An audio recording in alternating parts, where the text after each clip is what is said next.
And now I get to introduce a good friend of mine, Bill Mehojah. Bill is the former director of the Bureau of Indian Education and is known to many in this room as the father of FACE. FACE is an education success story for the American Indian families across the United States and has been for 28 years. Bill is a member of the Kaw Nation. He attributes his success to the emphasis his parents and grandmother put on academic achievement. His work with tribal communities has continued beyond his leadership as the BIE director. His passion for early exposure to reading and books has evolved into the development of First 100 Books Institute, dedicated to giving all families the opportunity to have a home library for their children. Please welcome the father of FACE and my friend, Bill Mehojah. Well, good morning. Yeah. Are we all ready for the day? Wait. Are we all ready for the day? Yeah, okay. Here we go. Anyway, thank you very much for that wonderful story of your life. And you know, it's amazing what people can do if given an opportunity to do something different. People have always asked me about the origins of the FACE program. And of course, like everything that we do in life, it's a journey. And I think many of us have been on this journey for all our lives, trying to figure out what it is that can make a difference in the lives of families, children, and communities. About 30 years ago, in 1987, 1988, we were given an opportunity in the Bureau of Indian Education to do something significant. The Department of the Interior Secretary Emmanuel Lujan said, I want to do something significant in Indian education, so what should I do? And so we had been talking for some time about that, because we were aware that children in our schools were not thriving, that the academic achievement was low, that we had undereducated parents, and we were trying to figure out a solution. And so we were all on this quest trying to figure that out. And I was at home one night, and we were sitting there, and we turned on PBS, and we lived in Washington, D.C. at the time. And there was a show about reading, literacy, early childhood education. And after I watched that, I turned to my wife and I said, this is what we should be doing. Just like a light bulb went on. This is what we should be doing. And she said, that's what I've been telling you all these years. She's an early childhood educator. I used to help her set up the NAEYC fairs that she would have in Anchorage, Alaska when we lived there. And of course, it didn't dawn on me that was, thought I'd be coming around too. And so anyway, I attribute a lot of the FACE program to the wisdom of my wife, who is here today, sitting at the table. And we recently celebrated our 50th wedding anniversary as well a few weeks ago.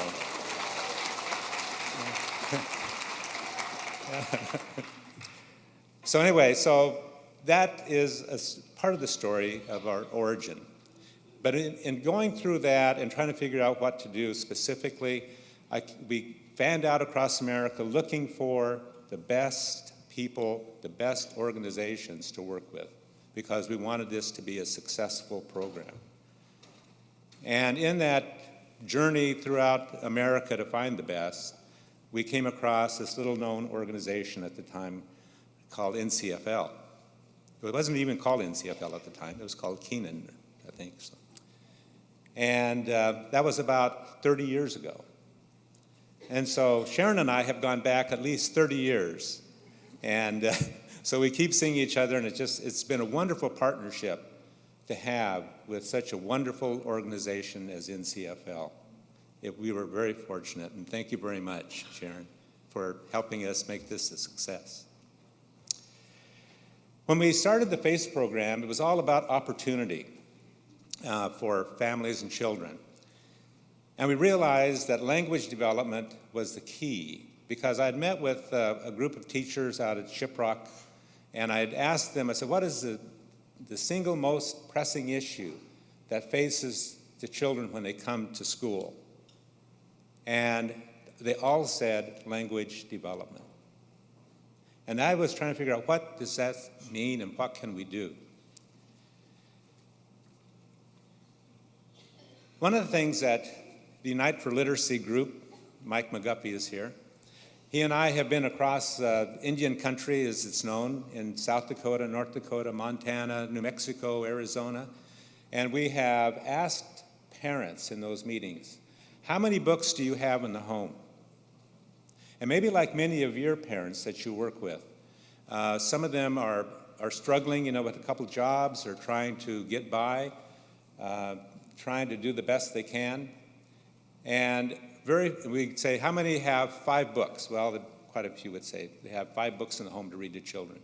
How many have 10 books? Well, some of the hands would go down. By the time we got to 20, it was very, very, very few. And so we knew that reading to children was key to language development, and reading early to children was key. And I have something up here that we did, that we found. Mike and I have been looking at some of this data for some time. And one of the things that we found was that children who are read to at least 3 times a week by a family member are twice as likely to score in the top 25% in reading compared to children who aren't read to. That is a significant statement, I think.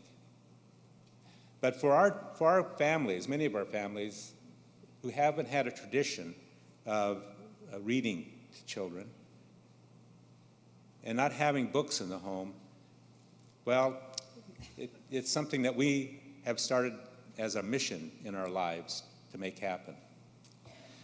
I have a clicker here. I guess I'd do this. Okay. And here's another one, critical dividing line. 73% of third graders who are behind will not likely catch up.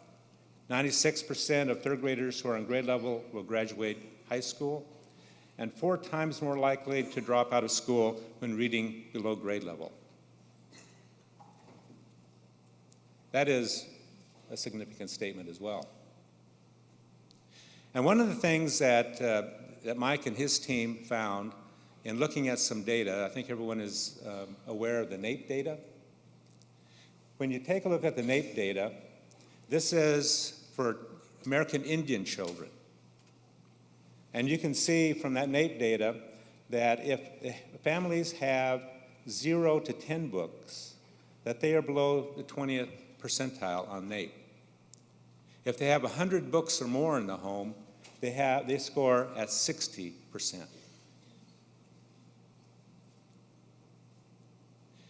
And we would think, well, that's one set of data, but this tracks longitude with other data that's been collected in 42 countries throughout the world. And they have found the same thing, that 100 books in the home is key to children graduating from high school. So books in the home, that's what we're about. That's what we're trying to do. And I can't express just how important that is to the work that perhaps you do in your communities. We're going to have a session later on today, so if you want to come and hear more, please do. We'd like to see you, and we're going to get into more depth about this. But one of the things that the FACE program is about it's about not only opportunity, it's about making a significant difference in the lives of families for generations. In the late 1800s, my tribe was moved from the southern part of Kansas. Our tribal name is actually Kanza. I don't know if anyone's here from Kansas. Anyone? No? Anyone from Kansas? Oh, back there somewhere? Over there? Okay. From the great state of Kansas, and that's where Kansas got its name, is from our tribe. We are now in Oklahoma. But in the late 1800s, when our tribe was moved from Oklahoma, or from Kansas to Oklahoma, my grandmother was 6 years old. And she remembered walking the 150 miles with her parents from Kansas to Oklahoma. She, I don't think, had an 8th grade education. Her first language was her native language. But she had a dream. And the dream was that my father would have an education and be able to work inside and have an inside office job. Because all of his brothers were working in the oil fields in Louisiana, Texas, Oklahoma.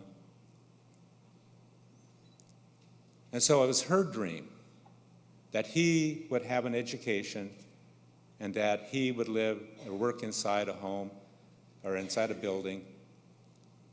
And from that dream came this ripple. And the ripple was that it made a difference in my life. It made a difference in the lives of my children. And even when you talk with my grandchildren now, they assume that they're going on to college.